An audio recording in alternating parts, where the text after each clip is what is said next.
예, 안녕하십니까. 2020년 12월 25일 크리스마스 날입니다. 제가 두릅 관련 영상을 3개를 올리고 이번이 네 번째입니다. 사실은 두릅에 관해서 어, 수십 년 동안 연구를 했다든가 또는 수십 년 경력을 가지고 대량으로 재배하고 있고 또 여러 가지 품종을 다뤄본 경험이 있는 사람이 아니고 초보자입니다. 그래서 어, 한 유튜브가 뭔가 이렇게 궁금해가지고 두릅 관련해서 뭐 묘목 몇천 주라도 제가 필요한 거 쓰고 남는 것을 팔아야 되기에 뭐 홍보 효과가 있을까 해서 만들었는데 한 네 분한테서 전화가 왔어요. 전화가 왔는데 뭐 12년 동안 재배하신 분도 전화를 주시고 그래가지고 두릅 몇 주를 팔 수 있냐 이렇게 물어보셔서 막상 그렇게 전화를 받고 보니까 약간 책임감도 생기고 우리가 두릅 재배를 하는데 좀 전화기로 짜투리 시간에 이렇게 공부할 수도 있고 그래서 이 자료는 뭐냐면 우리가 그 쉽게 인터넷에서 구할 수 있는 농진청 자료입니다. 그래서 임산물 표준 재배 지침이라는 어, 그 저기서 이제 저 다운로드 받은 건데 두릅에 관해서 이렇게 영상을 한번 인용해서 만들어 보도록 하겠습니다. 그러면 시작해 보겠습니다. 목차를 보면 두릅의 분포 및 특성, 그다음에 번식 및 노지 재배 기술, 촉성 재배 기술, 병해충 방제 이렇게 네 가지로 구분이 되어 있습니다. 두릅이 어떻게 분포되어 있고, 그다음에 어떤 과, 어떤 속에 속하는가, 뭐 이게 있는데 여기서 제가 좀 약간 놀란 게 뭐냐면은 두릅하고 황칠나무하고 속이 같은 거다. 그다음에 오갈피하고도 같다. 또 여기 보시면 인삼 속이다 이렇게 돼 있습니다. 그래서 인삼하고도 뭐 먼 사둔내 8촌 정도 되는 모양입니다. 그 다음에 오갈피하고도 뭐 당숙 또 약간 친척 관계인 모양이에요. 두릅나무하고. 이게 황칠나무하고도 무슨 친척 관계인 모양입니다. 그래서 그렇구나 이렇게 느꼈습니다. 참 이것도 재미있는 겁니다. 그 다음에 이제 번식 및 노지 재배 기술로 가서 실생 번식은 아시는 바와 같이 종자 씨앗을 통해서 번식을 하는 방법인데 저희 농민들이 실생 번식하기에는 번거롭고 여러 가지 그 또 뭐 발화율도 뭐 한 10, 15%인가 된다고 합니다. 그러니까 이 거의 저 뿌리 번식을 하죠. 그래서 이것도 넘어가도록 하겠습니다. 파종 관리 이제 근삼목 번식에 있어서 여기서 필요한 것만 간단히 언급하도록 하겠습니다. 여기서 제일 먼저 언급된 것이 종근은 반드시 무명인 것을 사용해야 된다. 이론적으로 매우 타당한 말씀입니다. 근데 현실적으로 이게 정말로 어렵습니다. 왜 어렵냐? 우리가 어떤 묘목을 구입을 할 때 그 묘목이 어, 그 묘목을 파시는 분이 그 묘목을 생산하기 위해서 뿌리를 채취를 했을 거고 그 뿌리를 채취하기 위해서 여름에 어떤 두릅밭을 조성을 해가지고 관리를 했을 거란 말입니다. 근데 뭐 더댕이병이라든가 입구역병이라든가 어떤 병이 왔었다고 해도 어, 가을이나 봄에 이파리가 다 져버린 상태에서는 그 밭에 어떤 병이 걸렸는지 뿌리를 통해서는 확인할 수가 없다는 겁니다. 우리가 뭐 현미경으로 이 뿌리는 더댕이병이 걸려 있네 이렇게 알 수가 없지 않습니까? 그러니까 어 두릅 몇 개 얼마에 살 수 있습니까? 이렇게 물어보죠. 그러면은 얘뭐 2,000원에 주세요. 뭐 3,500원에 주세요. 뭐 이렇게 하죠. 그러면 적당히 타협해서 사지 않습니까? 근데 그게 어떤 병이 걸려 있는지 알 수가 없는데 뭐 병이 걸린 것이 어떤 문제가 되느냐? 이 두릅이라는 게 우리가 이제 역사적으로 보면 정말로 장기적으로 한 10년 동안 같은 밭에서 계속 병 없이 관리를 뭐 이렇게 전지해줘가면서 지속적으로 어떤 꾸준한 소득을 내기가 어렵거든요. 두릅을 꺾어보면 안에 스폰지식으로 아주 그 부드러운 스폰지식으로 되어 있습니다. 그래서 단단한 나무라고 이 착각을 하는데 이게 수수깡처럼 돼 있습니다. 그래서 제가 아직까지 두릅에 대해서 깊이 연구를 해보지 않았기 때문에 이 두릅나무라는 게 뭐 5년 6년 동안 계속 한 나무에서 두릅을 이렇게 그 채취할 수 있는 게 아닌 것 같더라고요. 근데 더군다나 저절로 이렇게 장기간 되면 죽기도 하지만 많은 알 수 없는 병으로 죽기도 하거든요. 그래서 애시당초부터 종근부터 또는 이 병이 발생되지 않게끔 관리하는 것이 두릅을 장기 재배하는 데 있어서 가장 중요한 부분이 아닐까. 우리가 뒤통수 맞지 않으려면 정말 중요한 문제라고 인식할 필요는 있다. 이렇게 말씀을 드리고, 그 다음에 이제 여기 뿌리에서 1년생에서 뿌리를 채취할 건지, 2년생에서 뿌리를 채취할 건지, 3년생에서 뿌리를 채취할 건지, 이게 이제 문제가 되는데, 여기서 이제 언급된 거는 뭐냐면은, 1년생에서 뿌리를 채취하면은 채취량은 적으나, 오염되어 있을 확률은 적다. 3년생은 채취량은 많으나 오염되어 있을 확률이 많다. 그러면 적당한 중간선이 2년생에서 채취하면 되지 않느냐. 근데 현실적으로 보면 1년 동안 자란 나무가 그 당해에 뿌리를 채취하지 않고 1년을 더 넘긴다고 한번 생각을 해보세요. 그러면은 그 뿌리는 왕성하게 더 번식을 하겠지만 어 심을 때 뭐 30cm 간격으로 했는지 50cm 간격으로 했는지 이제 상황에 따라서 너무 밀식돼 가지고 어 관- 관리가 어려워질 수도 있거든요. 자, 그래서 1년생을 기준으로 하되 1년생이 충분히 자라도록 예를 들어서 뿌리를 채취하고자 한다 하면 1년생을 적당한 거리로 해서 뿌리 굵기가 물론 가늘은 것에서도 맹아가 출현해가지고 번식을 할 수가 있겠지만 어, 뿌리를 채취하기 위해서 만약 우리가 이제 어, 근삽을 한다 하면은 2년째 뿌리를 채취하지 않기 위해서 1년생에서 채취를 하기 위해서는 볼펜 굵기 이상 좀 어느 정도 굵은 뿌리를 심어가지고 맹아를 빨리 출현시켜서 1년 만에 어느 정도 뿌리를 성숙하게 자라게 한 다음에 뿌리를 채취해야 되지 않을까라고 생각을 합니다. 그다음에 뿌리 삽수 생산 포지, 자 이거는 뭔 얘기냐면 유기질 비료 위주로 실시를 하고 그다음에 질소 과다가 이 두릅재배에 있어서 나무가 죽어버리는 거, 병 걸려서 죽어버리는 거, 거기에 또 영향을 미칠 수 있는 게 질소 과다거든요. 그래서 질소 과다를 피하기 위해서 유기질 위주로 비료를 해라. 자, 그 다음에 그 문제가 뭐냐? 유기질 비료를 주는 것은 유기질 비료, 뭐 퇴비죠. 유기질 비료가. 그러니까 비싸죠. 비싸고 그걸 뿌려준다는 게 이게 나 같은 노인은 뭐 퇴비 몇 번 주고 나면 힘 빠져서 못 줍니다. 다른 일을 못 합니다. 그러니까 이거 참 노동이 기계로 하면 돈도 많이 들어가죠. 그래서 좋은 방법이 뭐냐면은 뭐 많이 아시는 분도 계시겠지만 산림용 비료라는 게 있습니다. 산림용 비료라는 게 뭐냐면 아주 완효성입니다. 서서히 녹아내려가고 장기간 영양분을 공급하는 산림용 비료가 있는데 일반 뭐 논비료, 그래서 밭비료 이런 거하고 다른 게 뭐냐면은 산림용 비료는 산림용 비료 두 가지가 있습니다. 나무를 튼튼하게 하는 비료가 있고 과일을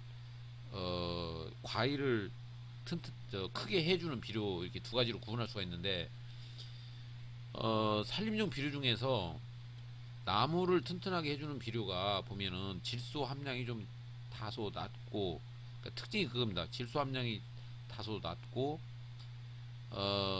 완효성이고, 그러니까 지속적으로 영양분을 공급하고 그 두 가지 특성이 있습니다. 그래서 뭐 조개탄처럼 생겼는데 두 가지 종류 중에서 완효성이면서 나무를 튼튼하게 해주는 목적으로 제작된 산림용 비료를 사용하는 것이 가장 간편하고 다루기 쉽고 그렇겠죠. 그래서 유기질 비료를 할 수 있는 장비, 예를 들어 뭐 퇴비 살포기 같은 거 뭐 이런 것을 구비하고 계시는. 근데 이제 퇴비 살포기를 야산을 끌고 다니면서 퇴비를 줄 수는 없지 않습니까? 그러니까 밭에서 재배하시는 분들은 유기질 비료를 줄 수도 있겠죠. 근데 경사지 뭐 야산에다가 한 10,000평 정도 조성한다. 근데 뭐 유기질 비료를 주려고 하면 뭐 사람 한 20명 사가지고 할 수도 있겠지만 뭐 비료 같으면 금방 줄 수 있겠죠. 그러니까 편리성을 보면은 유기질 비료가 아니 저기 저 산림용 비료가 조개탄처럼 생긴 그것이 그 편리할 것 같다라는 말씀을 드립니다. 그 다음에 묘목 굴지미 절단은 여기 보면 3월 중순에서 4월 초순으로 돼 있는데 현실적으로 보면 봄에 채취해서 바로 근사화하는 경우도 있지만 상당히 많은 분들이 11월 말에서 12월 초에 낙엽이 지고 나면 나무가 단단해진다. 그때부터는 이제 병원균도 계절 날씨가 추워지니까 뭐 활동을 못한다. 그때 해가지고 겨울나기를 한 후에 날씨에 이제 날이 풀리면서 얘들이 뿌리가 자라되면 더 훨씬 더 3월 달에 몸살 앓고 그러니까 좀 시기를 단축시킬 수가 있다. 이런 얘기들을 많이 하기 때문에 저는 뭐 어떤 방법이 낫다라기보다 11월 말에서 12월 초에도 할 수도 있다라고 생각을 하는 편입니다.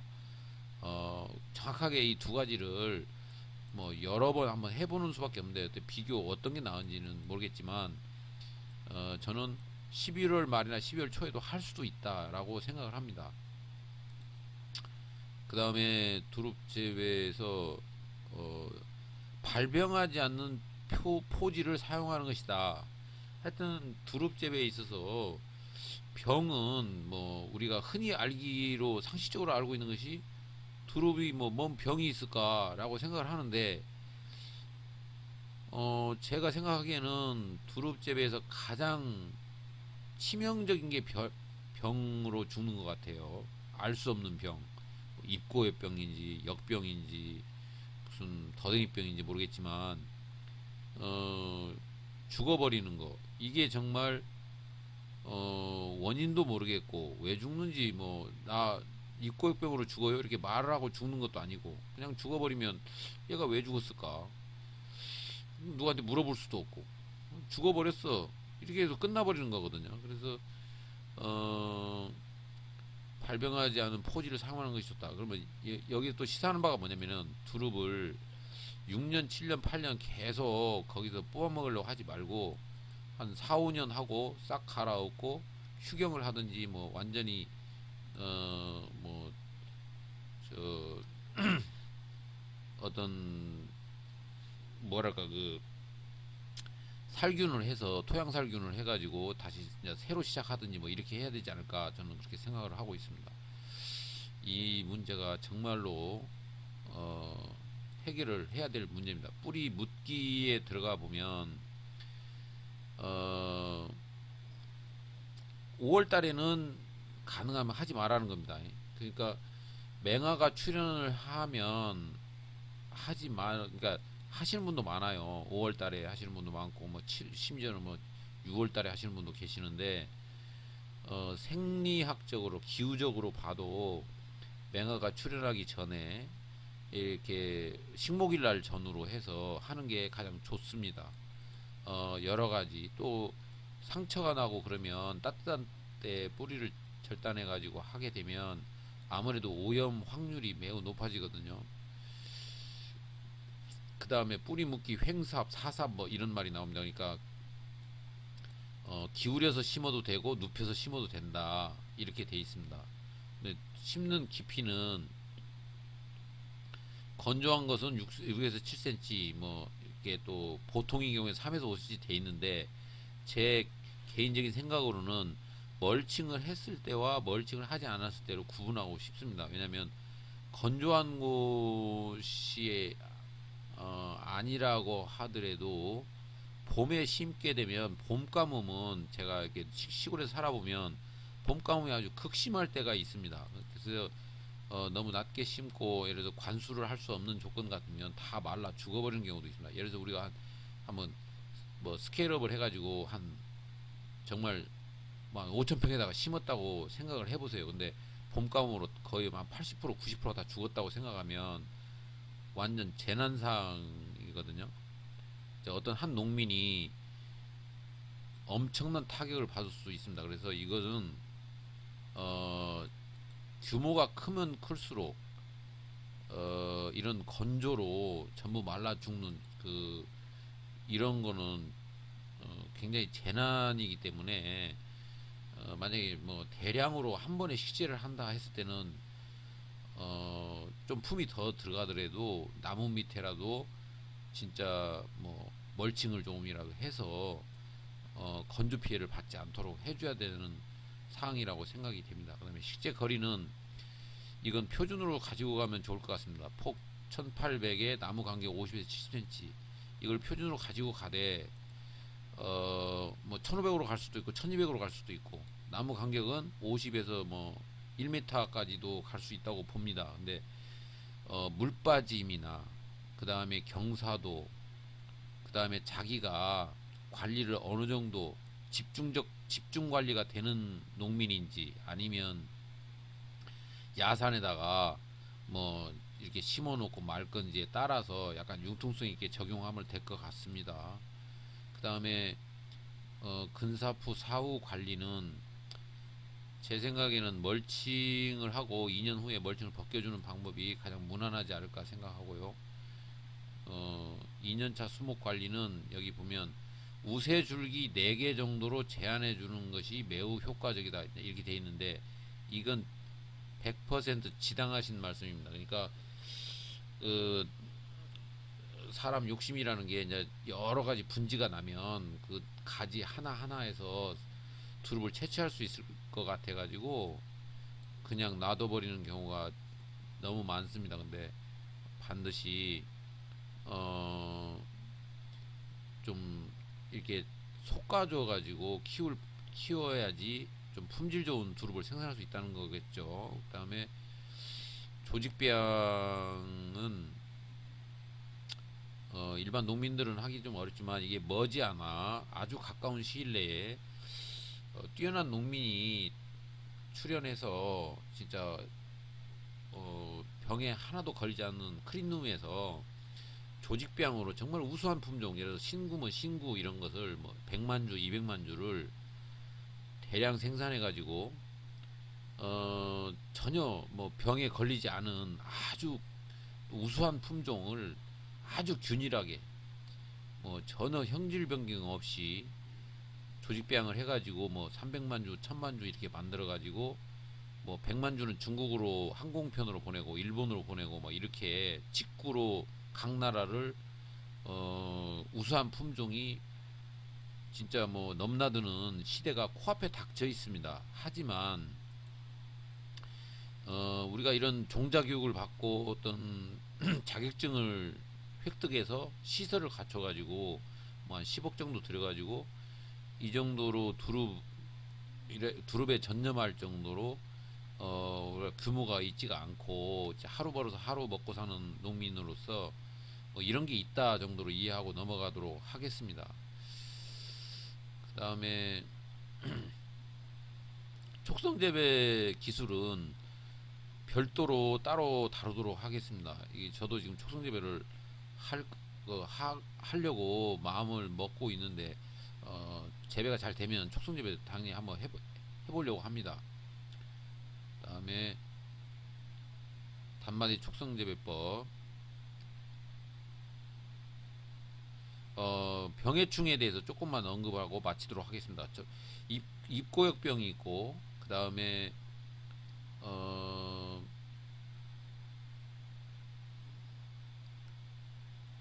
더댕이병이 있고 흰색 곰팡이병 이렇게 세 가지가 있는데 그냥 간단하게 정리하면